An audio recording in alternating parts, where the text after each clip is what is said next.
ಪಹಲ್ಗಾಮ್ ದಾಳಿಯಲ್ಲಿ ಹಿಂದೂಗಳ ಸಾವಾಗಿದೆ, ಹೀಗಾಗಿ ಹಿಂದೂಗಳು ಒಂದಾಗಬೇಕು ಅನ್ನುವ ಮಾತಿದೆ. ಏನಂತೀರಿ ಇದಕ್ಕೆ? ಹಿಂದೂಗಳು ಒಂದಾಗಬೇಕು ಅನ್ನೋದಕ್ಕಿಂತ ನಾವು ಭಾರತೀಯರೆಲ್ಲರೂ ಒಂದಾಗಬೇಕು ಅನ್ನೋ ಒಂದು ಮಾತಿದೆಯಲ್ಲ, ಅದು ಅದ್ಭುತವಾಗಿರ್ತಕ್ಕಂಥದ್ದು. ಯಾವತ್ತೂ ನಾವು ಬರೀ ಹಿಂದೂಗಳು ಒಂದಾಗಬೇಕು ಅಂತೇನಿಲ್ಲ. ಇಲ್ಲಿ ಭಾರತದಲ್ಲಿ ಇರ್ತಕ್ಕಂಥವ್ರು ಎಲ್ಲರೂ ಒಂದಾದಾಗ ಮಾತ್ರವಾಗಿ ಇಲ್ಲಿ ನಾವು ಹೋರಾಟ ಮಾಡಲಿಕ್ಕೆ ಸಾಧ್ಯವಾಗೋದು. ಪಹಲ್ಗಾಮ್ ದಾಳಿಯ ನಂತರ ಬಾರ್ಡರ್ನಲ್ಲಿ, ಗಡಿಯಲ್ಲಿ ಒಂದಿಷ್ಟು ಆತಂಕದ ವಾತಾವರಣ ಇದೆ, ಯುದ್ಧದ ವಾತಾವರಣ ಇದೆ. ಅದೇ ಸಂದರ್ಭದಲ್ಲಿ ದೇಶದ ಒಳಗೂ ಕೂಡ ಒಂದು ಆತಂಕ ಇದೆ, ಒಂದು ಯುದ್ಧದ ವಾತಾವರಣ ಇದೆ. ಕಾರಣ ಹಿಂದೂ ವರ್ಸಸ್ ಮುಸ್ಲಿಂ ಅನ್ನುವ ಕಾರಣಕ್ಕಾಗಿ. ಈ ಪರಿಸ್ಥಿತಿಯ ಬಗ್ಗೆ ಏನಂತೀರಾ? ಇದಕ್ಕೆ ಕಾರಣ ಯಾರು?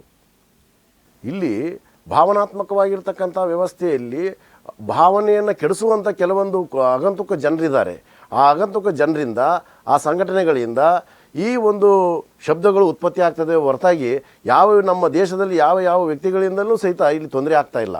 ಆದರೆ ನಮ್ಮಲ್ಲಿ ಇರ್ತಕ್ಕಂಥ ಭಾವನೆಗಳನ್ನು ಕೆರಳಿಸುವಂಥ ಕೆಲವೊಂದು ಜನರು ನಮ್ಮ ಸಮಾಜವನ್ನು ವಿಷವನ್ನಾಗಿ ಮಾಡ್ತಾ ಇದ್ದಾರೆ, ವಿಷಯವನ್ನಾಗಿ ಮಾಡ್ತಾ ಇದ್ದಾರೆ. ಆ ವಿಷಯ ಅಮೃತವಾಗಬೇಕಾದ್ರೆ ಸಮಾಜದ ಅರಿವಾಗಬೇಕು, ಧರ್ಮದ ಅರಿವಾಗಬೇಕು. ಅಂದಾಗ ಮಾತ್ರವಾಗಿ ನಾವು ಅಮೃತವನ್ನು ಕಾಣಲಿಕ್ಕೆ ಸಾಧ್ಯ.